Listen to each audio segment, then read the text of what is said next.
Dalam nama Tuhan Yesus yang siap terima firman Allah sama-sama katakan amin. Tepuk tangan yang meriah bagi Tuhan Yesus. Please sit down. Welcome home GBI Pelita. Shalom. Ya, senang ketemu Bapak Ibu Saudara sekalian. Hari ini kita diberkati dengan tema besar kita iman dan kemurahan hati. Di ibadah 6 ini saya akan membawa berbuat baiklah kepada musuhmu. Saudara, sebaik-baiknya kita akan ada orang yang jahat kepada kita.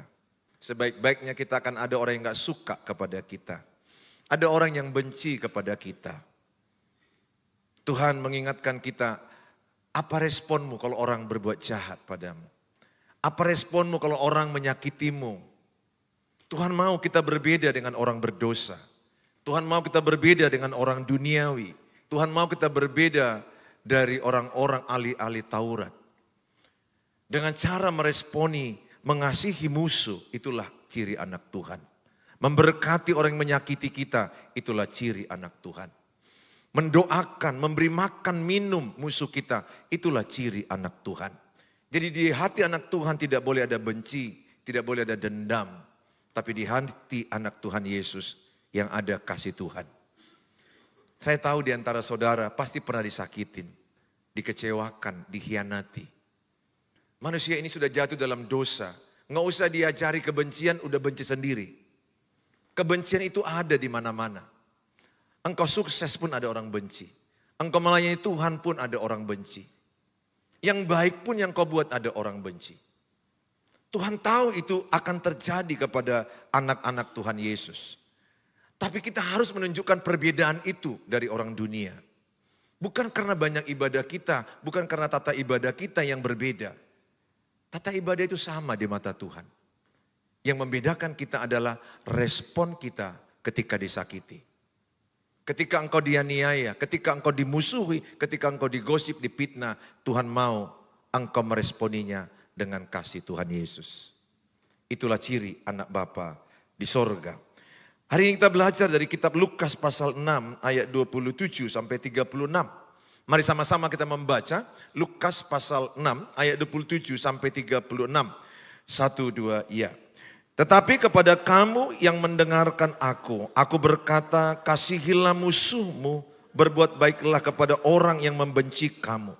Mintalah berkat bagi orang yang mengutuk kamu. Berdoalah bagi orang yang mencaci kamu. Barang siapa menampar pipimu yang satu, berikanlah juga kepadanya pipimu yang lain. Dan barang siapa yang mengambil jubahmu, biarkan juga ia mengambil bajumu. Berilah kepada setiap orang yang meminta kepadamu. Dan janganlah meminta kembali kepada orang yang mengambil kepunyaanmu. Dan sebagaimana kamu kehendaki supaya orang berbuat kepadamu, perbuat jugalah demikian kepada mereka.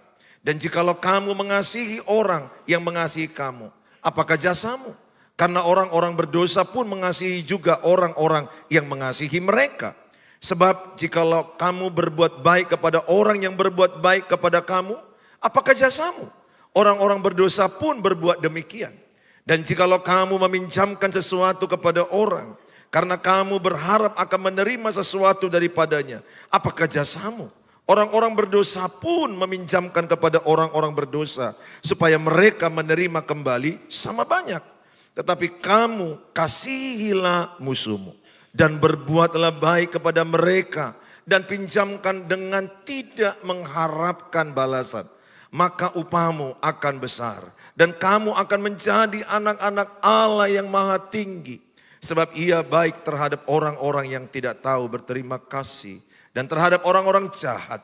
Hendaklah kamu murah hati sama seperti Bapamu adalah murah hati.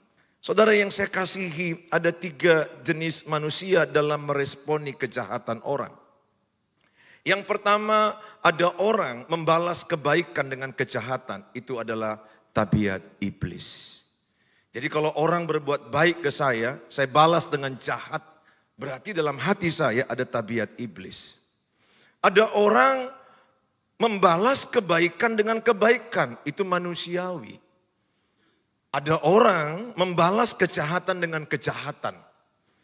Itu manusiawi yang kelihatannya adil.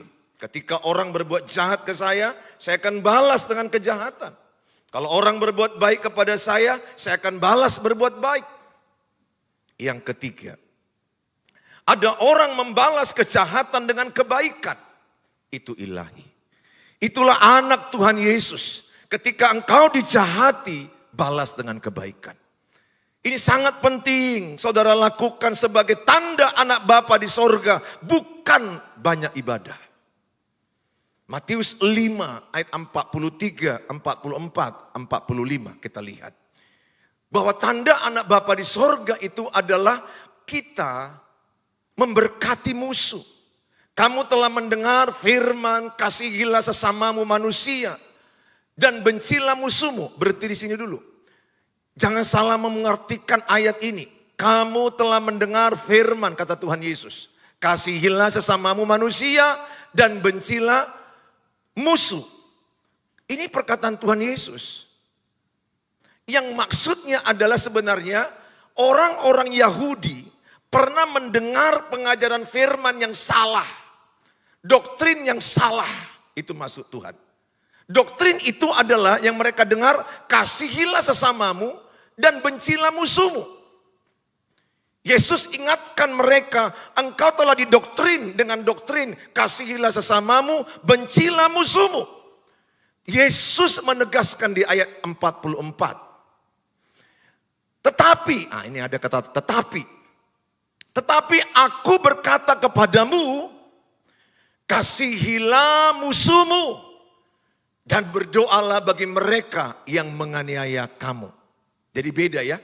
43 tadi itu adalah doktrin firman yang lain yang bukan dari Tuhan. Tapi doktrin kebenaran firman Allah adalah kasihilah musuhmu dan berdoalah bagi mereka yang menganiaya kamu. 45. Karena dengan demikianlah kamu menjadi anak-anak Bapamu yang di sorga. Jadi ciri-ciri anak Bapa di sorga mengasihi musuh. Ciri-ciri anak Bapa di sorga memberkati orang yang menyakiti dia. Ciri-ciri anak Bapa di sorga adalah orang yang membawa damai sejahtera. Matius 5 ayat 9. Jadi bayangkan,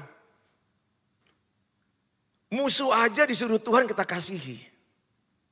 Musuh aja loh. Apalagi keluargamu. Apalagi iparmu. Apalagi istrimu. Apalagi suamimu. Apalagi mertuamu. Apalagi tetanggamu. Teman kerjamu. Coba bayangkan, Tuhan menyuruh kita mengasihi musuh. Saya berdoa saudara dan saya adalah orang-orang yang memang diberikan Tuhan hati mengasihi musuh. 1 Yohanes 4 ayat 8. Allah itu adalah kasih. Jadi bukti orang yang mengenal Allah adalah mengasihi. Maka 1 Korintus 13 katakan ayat 1 sampai kepada ayat 4. Sia-sialah ibadahmu tanpa kasih. Sia-sialah pelayananku tanpa kasih. Sia-sialah khotbahku tanpa kasih. Sehingga anak Tuhan itu dikenal kasihnya. Kasih itu akan kelihatan ketika engkau disakiti. Ketika engkau dijahati, apa responmu? Yang pertama kita akan lihat. Mengasihi bukan membenci. Perhatikan baik. Dunia sudah jatuh dalam keberdosaan. Kebencian bisa dilakukan siapa saja tanpa perlu dipelajari. Lihat bangsa kita. Lihat dirimu, lihat masing-masing diri kita. Masih adakah kebencian di hati kita? Saya berdoa malam ini. Saudara adalah orang-orang yang bersih dari kebencian. Dalam 1 Yohanes 3 ayat 15. Kebencian itu sama dengan pembunuh manusia. 1 Yohanes 3 ayat 15. Setiap orang yang membenci saudaranya adalah seorang pembunuh manusia. Dan kamu tahu bahwa tidak ada seorang pembunuh yang tetap memiliki hidup yang kekal di dalam dirinya. Atau bisa dikatakan pembenci tidak mungkin ke sorga. Itu bahasa sederhananya. Pembenci itu sama dengan pembunuh manusia yang tidak dapat hidup kekal. Jadi Tuhan itu tegas, kalau dalam diri saya ada kasih Tuhan, tidak mungkin dalam diri saya berdiam kebencian. Allah itu kasih. Sehingga nggak mungkin kasih dengan benci campur di hati saya. Di dalam dirimu ada Tuhan Yesus. Berarti dalam dirimu ada kasih. Berarti saya berdoa, sadarilah ID-mu, identitas dirimu adalah anak-anak terang. Anak-anak yang penuh kasih, tidak ada kebencian. Saya berdoa setiap saudara dan saya adalah orang-orang yang membalas kejahatan dengan kebaikan. Coba lihat Tuhan Yesus ketika di Taman Getsemani. Ketika Simon Petrus emosi, maka dia pedang telinga tentara Romawi, putus. Yesus mengambil telinga itu dan meletakkan kembali ke tentara Romawi itu. Terlalu mudah bagi Tuhan untuk menghabisi musuhnya, tentara Romawi yang menyalibkan, yang menangkap dia. Terlalu mudah. Lalu punya power Tuhan untuk membalaskan. Saya salut sama saudara. Sebenarnya waktu itu mungkin ceritanya engkau punya kemampuan membalaskan kejahatanmu. Tapi kau tidak lakukan. Kenapa tidak dilakukan? Karena engkau takut akan Tuhan. Karena engkau mengasihi Tuhan. Sebenarnya kita bisa aja punya kemampuan ingin membalas kepada orang yang menyakiti kita. Tapi kita sadar bahwa kita anak Tuhan Yesus. Dan kita tidak mau melakukannya. Coba lihat apa yang dialami oleh Yusuf. Siapa yang menjual Yusuf? Abang-abangnya, betul? Abang-abangnya yang menjual dia. Apa yang dibuat Yusuf? Dia memberi makan abang-abangnya. Dia memberkati abang-abangnya. Yusuf membalas kejahatan dengan kebaikan. Lihat, Yusuf dipromosikan Tuhan luar biasa. Karena dia mau memberkati orang yang menyakiti dia. Doa Ayub pun saya pelajari. Setelah Ayub di pasal 42 memberkati sahabat-sahabatnya mengolok-olok dia, Tuhan kembalikan 2 kali lipat. Saya mau katakan sama saudara, contoh juga Daud. Lihat, Daud berkali-kali mau dibunuh oleh mertuanya. Siapa itu? Saul. Raja Saul yang berkali-kali mentombak dia dan dia berhasil selamat. Ketika Raja Saul lagi tertidur, Daud punya kesempatan untuk mentebas leher Raja Saul.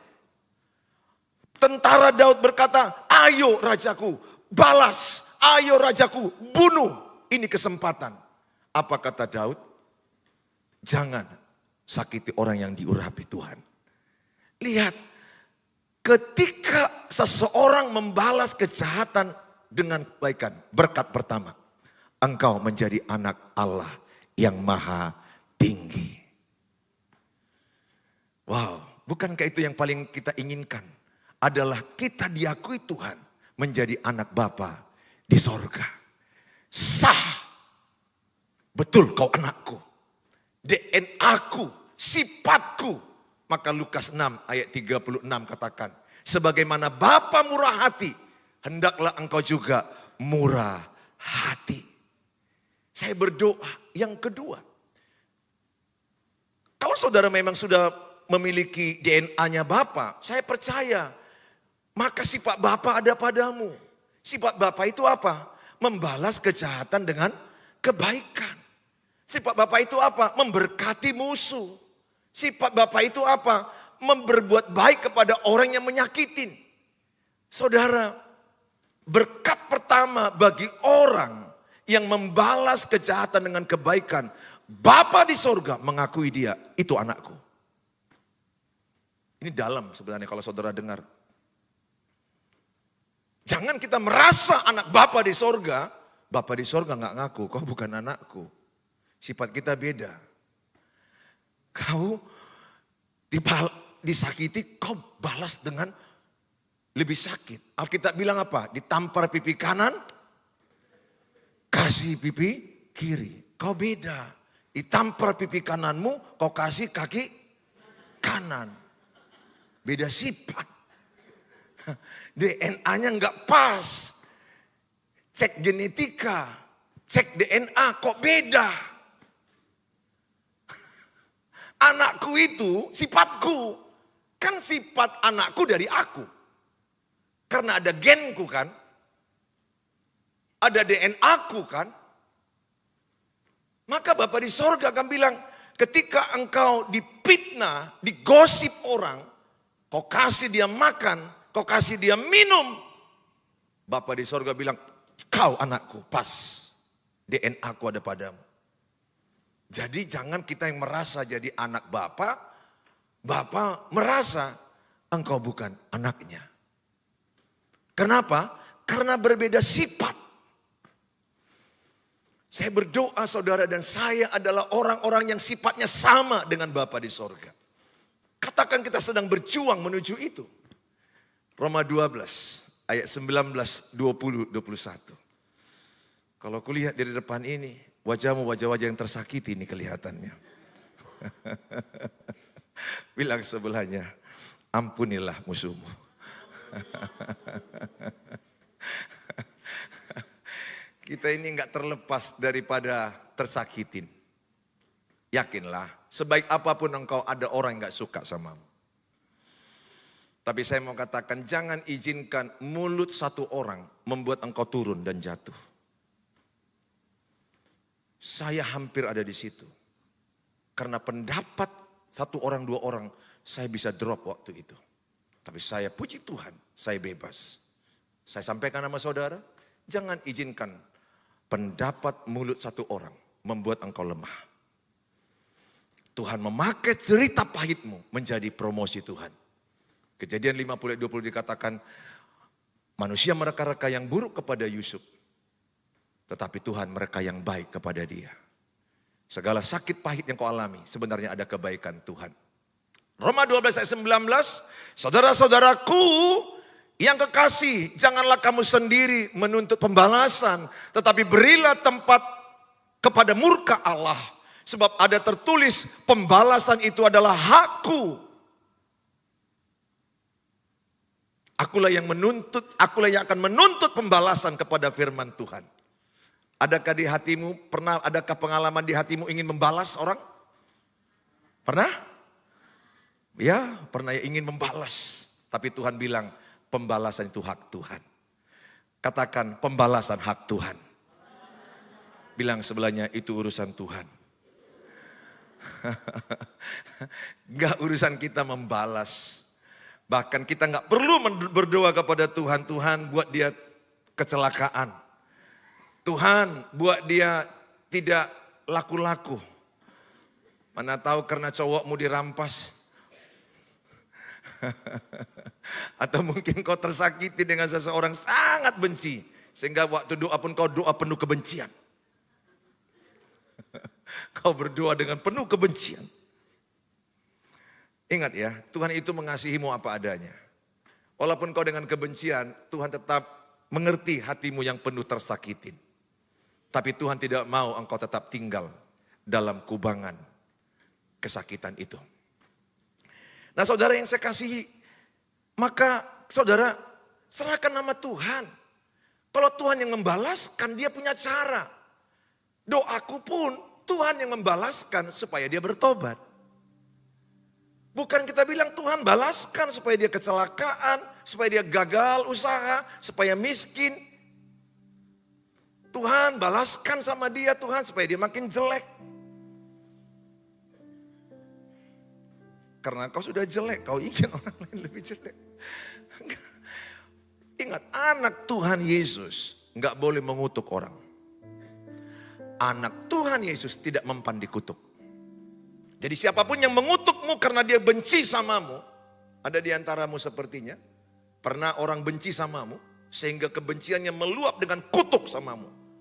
Kudoakan kau tidak laku-laku. Kudoakan kau gagal. Kudoakan kau miskin, terkutuk. Ada loh orang sangkin penuh kebencian. Ucapannya itu semuanya dengan yang buruk-buruk dia ucapkan. Ingat, kutuk sudah kalah di kayu salib. Kalau ada salib Yesus, semua kutuk telah dikalahkan dalam Tuhan Yesus. Tidak ada lagi kutuk bagi anak Tuhan Yesus. Amin. Mana tahu ada yang mengkutuk-kutukmu. Kudoakan kau tidak punya anak. Kudoakan kau sial. Enggak ada itu. Anak Tuhan Yesus tidak mempan kutuk. Oleh salib darahnya kutuk setelah dikalahkan. Roma 8 ayat 1 dikatakan di dalam Tuhan Yesus segala kutuk telah dikalahkan. Kutuk dosa, kutuk maut telah dikalahkan. Tetapi anak Tuhan Yesus juga gak boleh mengkutuk orang lain. Sebenci-bencinya engkau jangan pernah mengucapkan kutuk kepada orang lain.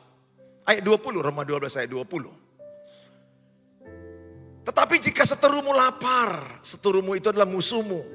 Jika seterumu lapar, berilah dia makan. Jikalau ia haus, berilah dia minum. Dengan berbuat demikian kamu akan menumpukan bara api di atas kepalanya. Jadi kalau engkau melihat ada orang capek menggosipmu 2 jam. Pesan sama dia teh manis dingin. Bahkan udah jam makan malam, jam 9 malam belum makan-makan. Pesan lagi dia kuitiau ate. Pesan, kasih makan. Betul, serius. Ini firman Allah harus dilakukan. Kalau ada orang yang memfitnahmu, menggosipmu, kasih kado ulang tahunnya. Betul. Kalau kau tahu ulang tahunnya, kasih. Tapi ketika kau kasih kado ulang tahun, jangan kasih COD. Kau kasih pula baju COD, bayar 500.000. Maka makin sempurnalah bencinya samamu. Maka makin dikutuknya engkau. Maka dia akan berkata, betul kan? Betul kan? Dia selalu cari gara-gara sama aku. Jangan. Kasihi dia dengan tulus. Kalahkan kejahatan dengan kebaikan. Amin. Ingat, kalau saudara mengalahkan kejahatan kebaikan, Bapa di sorga mengaku kau anaknya. Kedua, upahmu ada dari Bapa di sorga. Apa yang tidak pernah kau pikirkan, 1 Korintus 2:9. Apa yang tidak pernah kau bayangkan, apa yang tidak pernah kau lihat, yang tidak pernah kau rasakan. Seperti mana Yusuf gak pernah mikir dia akan menjadi orang hebat di Mesir. Memberi makan banyak bangsa. Dia gak pernah mikir, Daud gak pernah mikir itu jadi raja. Dia gak pernah mikir, yang dipikir dia hanya memberi makan 2-3 ekor domba. Dia gak pernah mikir itu. Saya juga bisa rasakan 10 tahun lagi beberapa di antaramu gak mikir-mikir. Mau jadi apa? Betul? Betul enggak? 10 tahun lagi kau tidak mikir-mikir mau jadi apa 10 tahun lagi. Saya pun enggak terlalu pikir kali juga. Mau jadi apa ya 10 tahun lagi gimana? Terbatas kita. Tapi Tuhan bilang, apa yang tidak pernah kau pikirkan, apa yang tidak pernah kau lihat, apa yang tidak pernah kau dengar, apa yang tidak pernah kau rasakan, akan diberikan Tuhan kepada orang yang mengasihi Dia. Kalau engkau berbuat baik kepada orang yang jahat samamu, pintu-pintu sorga terbuka bagi saudara.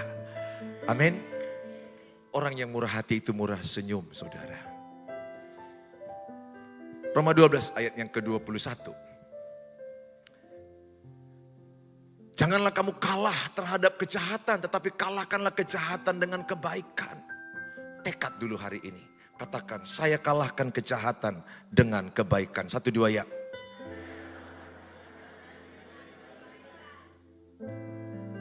Saudara,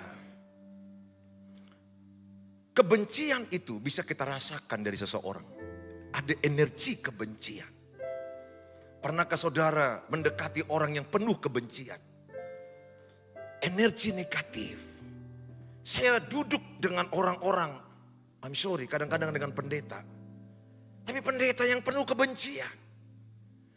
Alkitab bilang, Matius, apa yang keluar dari mulutmu, keluar dari hatimu. Kalau di hatiku penuh kebencian, maka dari mulutku ini akan banyak kebencian. Kalau di hatiku ini banyak kepahitan, maka banyak kata-kata dari mulutku kepahitan. Kalau di hatiku penuh luka hati, maka dari kata-kataku banyak luka-luka hati kepada orang lain. Maka saya mau katakan, orang yang penuh kebencian, dia nggak bisa menipu dirinya. Dia akan kelihatan dari postur tubuhnya. fisiknya, pandangan matanya, bibirnya. Ku tes dulu samamu. Pernahkah engkau benci dengan seseorang? Jujur aja lah, selama kau hidup di Portibion. Di dunia ini, pernahkah benci ada di hatimu? Yang pernah jujur, aku pernah. Yang pernah. Yang tidak pernah tolong khotbah di sini, gantian dulu. Karena aku merasa berdosa mengkhotbahimu, karena kau tidak pernah ada kebencian. Aku tidak layak untuk mengkhotbahimu, karena selama kau hidup tidak pernah ada kebencian. Kemungkinan engkau dari planet lain.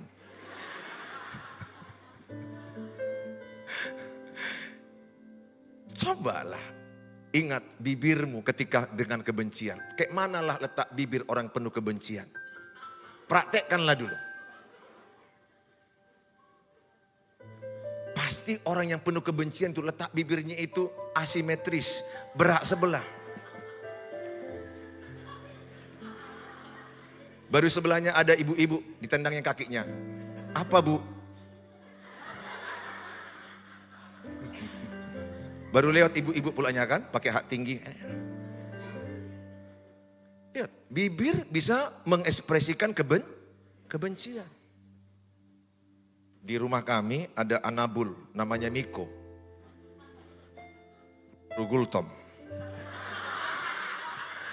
Karena kami dua sama mamanya udah sama-sama aneh, manggil kami papi dan mami. Karena sudah merasa lebih dekat. Digendong, dipeluk, dicium. Padahal kalau di kampung gue dulu potong. Dan jujur aku pernah makan itu dulu. Sekarang aku merasa bersalah sekali pernah makan itu. Saya lihat kalau dia lagi benci lihat kami, jatuh bibirnya aku lihat. Jatuh kali. Gak senang lihat kami, karena dia minta untuk disayangi. Dia kasih kode untuk dipeluk, main-main. Aku lagi capek. Maminya pun lagi capek. Papi mami lagi capek. Kami bilang, kaulah. Kami lagi capek. Maka dia, si Miko ini. Terus aku bilang, mama, gak tega aku lihat mukanya itu. Aduh, mukanya itu muka intimidasi. Ketika kami masuk, kami belai-belai, mukanya penuh dengan kegembiraan. Oh, ternyata anabul pun bisa mengekspresikan benci dan senang. Lihat, orang yang penuh kebencian, aura, energi negatif. Hati-hati, kalau engkau berteman dengan orang yang penuh kebencian, maka engkau juga akan penuh kebencian. Bukan kita menolak dia, tapi kalau penuh kebencian kepada pasangan, kebencian kepada mertua, kebencian kepada pendeta, kebencian kepada pemerintah, kebencian kepada orang lain. Lihat, aura hidupnya penuh dengan energi negatif. Sayang, sedih hidup orang seperti ini. Tuhan Yesus ajarkan kita malam ini. Apa bedanya kita dengan orang dunia? Apa bedanya dengan pemungut cukai? Apa bedanya dengan orang berdosa? Bedanya adalah ketika kita disakiti, respon kita adalah berbuat baik. Ketika engkau dikhianati, engkau tetap berbuat baik. Seorang suami yang berselingkuh, kemudian istrinya bilang ke saya balas dengan selingkuh juga Pak Pendeta.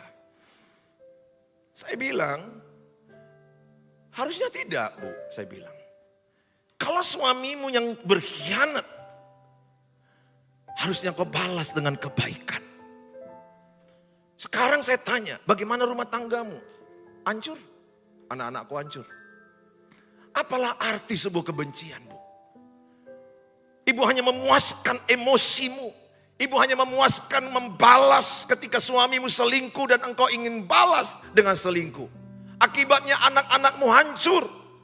Dan dia mengaku anaknya hancur betul. Saudara, banyak anak-anaknya jadi trauma, tekanan mental. Karena seorang ibu yang ingin membalas kejahatan. Perselingkuhan itu adalah kejahatan yang sangat amat jahat dalam pernikahan. Perselingkuhan bisa menimbulkan trauma seumur hidup kepada istrinya. Trauma seumur hidup. Andai pun suaminya bertobat, istrinya enggak hilang memori itu. Kenapa nggak hilang?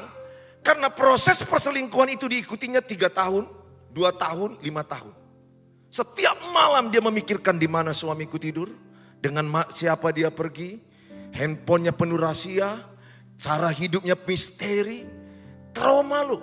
Kita dibohongi seminggu aja udah sakitnya bukan main.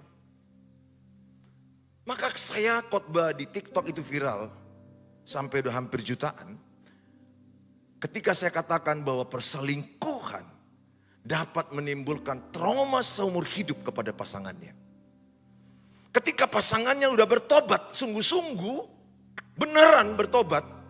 Nanti ketika di rumah lagi santai libur, lihat-lihat HP, itu otak istrinya bisa mikir, siapa ya di chat kawan ini? Apalagi mungkin pas lagi lihat HP-nya ketawa-ketawa. Padahal yang dilihat dia mungkin lucu-lucu, lawak-lawak. Tapi yang trauma ini otaknya mikir, siapa lagi yang dihubungi ini?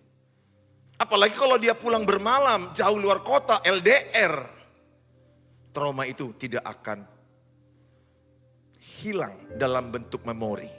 Yang bisa adalah sakitnya hilang. Menurun. Sakitnya bisa hilang, menurun karena dia melepaskan pengampunan. Karena dia melepaskan pengampunan, pelan-pelan sakitnya hilang. Pelan-pelan loh, gak langsung itu. Karena sakit yang dialami dia itu bertahun. Ada yang dikhianati 10 tahun. Ada yang dikhianati 15 tahun. Di TikTok saya itu ada banyak keluarga yang begitu menyakitkan apa yang mereka alami.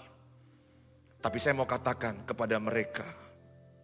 Mereka semua bertanya, Pak Pendeta, apa yang kulakukan supaya pernikahan kami pulih? Apa yang kulakukan supaya keluargaku baik kembali? Ini yang ibu lakukan. Pertama, doa. Bawalah suamimu dalam doa. Berkatilah. Ibu tidak akan pernah bisa mengubah suamimu. Manusia tidak bisa mengubah manusia. Yang bisa mengubah manusia adalah pencipta manusia itu sendiri. Bawa dalam doa. Yang kedua, ibu tetap berbuat baik. Galatia 6 ayat 9 berkata, jangan jemu-jemu berbuat baik. Kalau engkau tidak jemu berbuat baik, maka engkau akan menuai pada waktunya. Sehingga kalau engkau ingin pasanganmu bertobat, ibu, doa. Doa itu kekuatan. Biar Tuhan yang membalaskan, biar Tuhan yang bekerja. Membalaskan bukan berarti kita doakan supaya dia meninggal atau dia hancur. Tidak, kita serahkan. Tuhan lebih kuasa mengubah orang. Yang kedua, saya katakan tabur kebaikan, tabur kebaikan. Dua ini yang bisa ibu lakukan. Termasuk keluarga saya yang di YouTube yang lagi nonton ini. Doa dan berbuat baik. Banyak dari mereka bilang, gak kuat Pak Pendeta, gak kuat. Betul, mengampuni itu bukan kekuatan kita. Mengampuni itu keputusan kita. Tetapi kekuatan Roh Kudus yang memampukan kita. Oleh karena itu, anak muda, anak gadis, saya berdoa kalau engkau pacaran, jangan selingkuh. Kalau pacaran aja kau selingkuh, ingat di pernikahan kau berpotensi berselingkuh. Karena karakter itu tidak bisa diubah sekejap. Maka saya berani berkata kalau pacaran selingkuh, sebaiknya putus. Kayak mana Pak kalau dia nangis Bombay?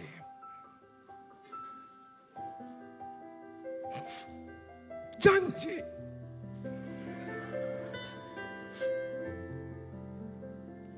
Janji. Nyanyilah kau. Janji-janji, tinggal janji. Bulan madu hanya janji. Gak bisa. Saya tidak katakan itu ketetapan mutlak. Pertimbangkan, diputuskan, lebih berat. Karena karakter selingkuh itu dibawanya di pernikahan. Ada lagi yang WA saya, yang hubungi saya. Gimana Pak Pendeta?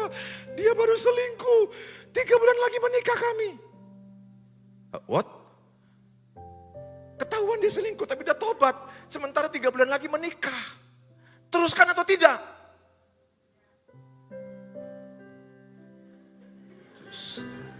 Netizen banyak berkata, tidak. Netizen banyak kali, puluhan sampai ratusan ku baca di bawah. Tidak. Aku udah lakukan itu. Aku itu pertama korbannya. Jangan kau jadi korban. Netizen ini kan tolong menolong mereka di situ, betul. Mereka lebih seru daripada penciptanya. Aku alami itu di TikTok. Mereka sendiri yang lebih seru. Tidak dek. Cukup aku korbannya dek. Aku udah persis seperti kau itu. Janji dia. Apa yang dikatakan dia itu dilanggarnya. Anakku 2 dek. Emetikon nangis dia. Jangan dek ya, jangan. Ya. Saya sebagai pendeta lebih cenderung putus. Karena berkhianat itu akan dibawanya dalam pernikahan berpotensi. Saya nggak bilang 100%, berpeluang besar. Mengubah karakter itu tidak sekejap.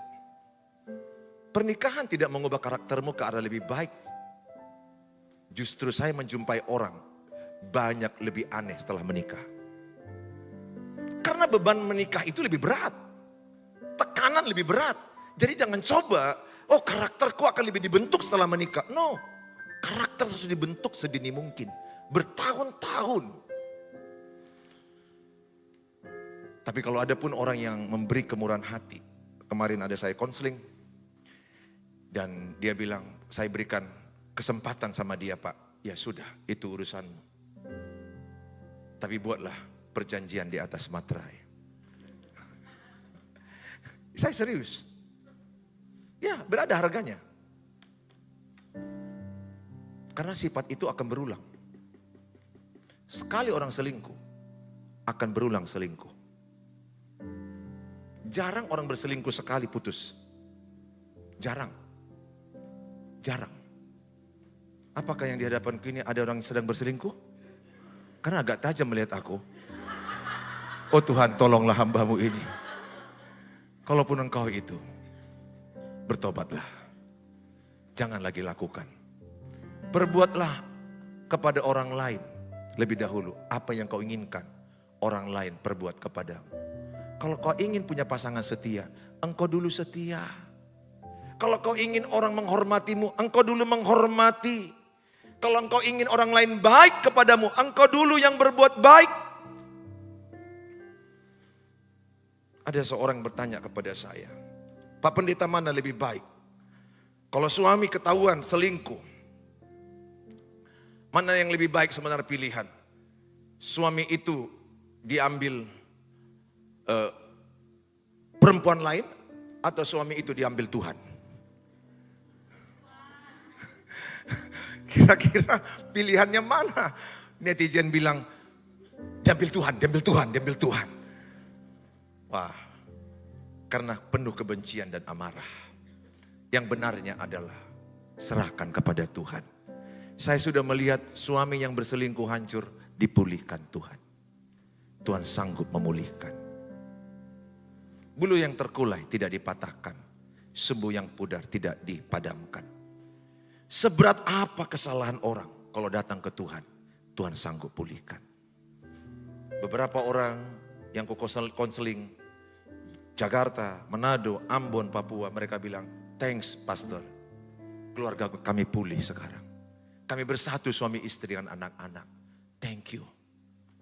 Saya hanya bantu mereka doa tiap malam. Saya support dengan firman. Tiap malam saya mendoakan mereka. Tiap malam, tiap pagi saya memberikan ayat firman untuk mereka. Banyak sekali, ratusan orang sekarang di berbagai daerah. Saya anggap itu adalah tanggung jawab saya. Karena ada banyak orang dikuasai oleh kebencian. Tapi ingat, kalau orang sudah bertobat sungguh-sungguh, bagi Tuhan tidak ada yang mustahil. Tuhan sanggup memulihkan setiap orang yang mau bertobat kepada Tuhan.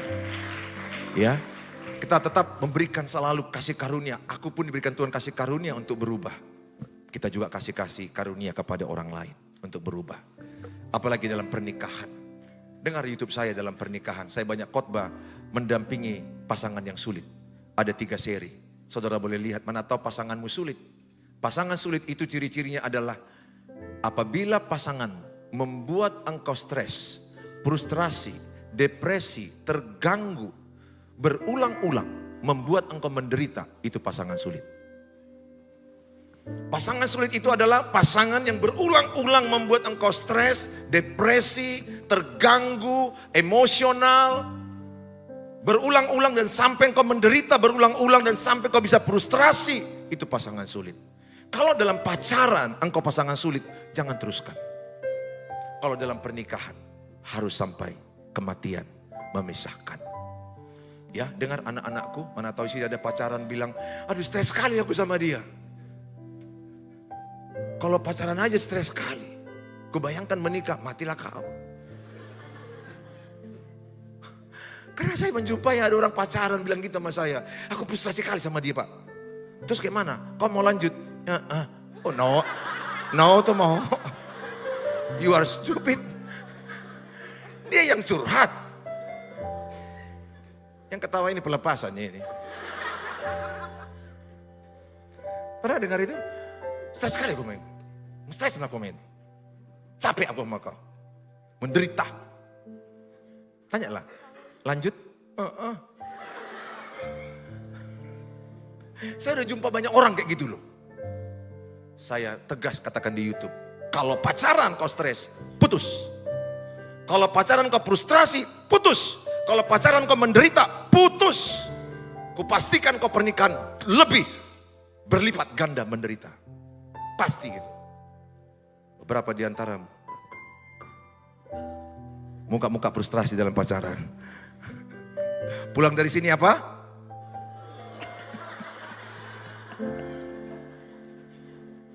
Yang kedua, merelakan bukan menuntut balas. Lukas 6 ayat yang ke-35. Tetapi kamu kasihilah musuhmu dan berbuat baiklah kepada mereka dan pinjamkan dengan tidak mengharapkan balasan, maka upahmu akan besar. Dalam dunia ini tidak terlepas kadang kita meminjam uang kepada orang, meminjam barang kepada orang. Tapi pesanku sebagai anak Tuhan, jangan jadi peminjam-minjam uang. Ibrani 13 ayat 5, cukupkanlah dirimu dengan apa yang ada padamu. Kalau masa gadismu suka meminjam, kemungkinan besar sampai kau nenek-nenek dan mati akan jadi tukang pinjam. Karena mengubah karakter tidak sekejap. Yang ketawa ini pelepasan. Yang penting pulang dari sini, jangan suka meminjam-minjam. Pak Pendeta, enaklah khotbah, uangnya cukup. Mungkin kalau Bapak, Ibu, Saudara, emergency case, di mana anakmu sakit darurat butuh minjam, I understand, oke lah. Karena anak butuh berobat, karena case-nya emergency. Anakmu mau ujian, tidak bisa minjam, tidak bisa ujian, emergency case, oke lah 2 kali. Suamimu tabrakan, butuh pemulihan kendaraannya atau mungkin oke lah case 3 kali. Emergency case. Tapi kalau setiap kali meminjam, beli handphone pinjam, pergi ke salon minjam. Berani kau bernatal liturgi tapi enggak kau bayar uang salon. Dijambak tukang salonnya itu kau nanti. Karena adanya orang mau mati demi gaya. Bilang sebelahnya, kurangi gayamu. Ada orang berani minjam uang demi gaya. Yang lebih parahnya orang yang punya uang itu gak ada gaya. Apa gak benci dia geram tangannya, dia kujambak lah Eda ini, oh Tuhan. Pas datang Eda itu, selamat Natal. Dijegal, tak jatuh kau mati. Kita maklumi lah. Udah minjam bergaya lagi. Siapapun sebal. Upload lagi. Starbucks time. Ulumi Starbucks time. Berani upload. Kalaupun kau Starbucks curi-curi gitu, nggak usah upload lah. Dilihat yang punya uang. Kopi tubruk. Ini Starbucks. Udah terbalik dunia ini Tuhan. Kuapakanlah ini. Ingat, kalau ada orang meminjam uangmu tidak bayar, relakanlah. Itu kata Tuhan. Relakanlah. Bilang sebelahnya, ikhlaskan aja. Nggak usah kau jadi ritik gara-gara uang itu. Uangku 1 juta harus dibayar. Nggak usah. Lepaskan. Pinjamkan kepada orang dengan tidak minta dibalas. Dengan tidak berharap dikembalikan, itulah yang bisa kau pinjamkan. Jadi kalau dipinjamkan orang sama aku, pinjamlah Pak Pendeta 1 juta. Aku nggak ikhlas kalau 1 juta nggak dikembalikan. Aku nggak kasih. Yang ikhlas aku 500 ribu. 500 ribu ku pinjamkan. Kalaupun nggak dibayar dia, aku sudah ikhlas. Ya, ikhlas. Kalaupun pacarmu dipinjamkan, ikhlas. Ada loh orang, aku ya tahu ini loh, pacarnya hanya dipinjamnya ya pacarnya itu. Ya dibawa terus. Saya hanya mau katakan, ikhlaskan. Tuhan akan ganti si Tagor dengan si Tigor. Amin saudara. Bagi Tuhan tak ada yang mustahil. Tuhan kasih yang terbaik kepadamu. Relakan. Coba pegang tangannya dua-dua, katakan, ku ikhlaskan. Barangku yang belum dikembalikan, ku ikhlaskan. Mana tahu, ini kan mau menjelang tahun baru, cetakan kembang layang, mana tahu ada cetakan kue, nggak dipulang-pulangkan oleh Ibu Tiur Rumah Panjaitan. Nah, ikhlaskan sama Ibu Tiur Rumah Panjaitan itu. Nggak usah genggam harta ini. Ingatkan sekali, oke.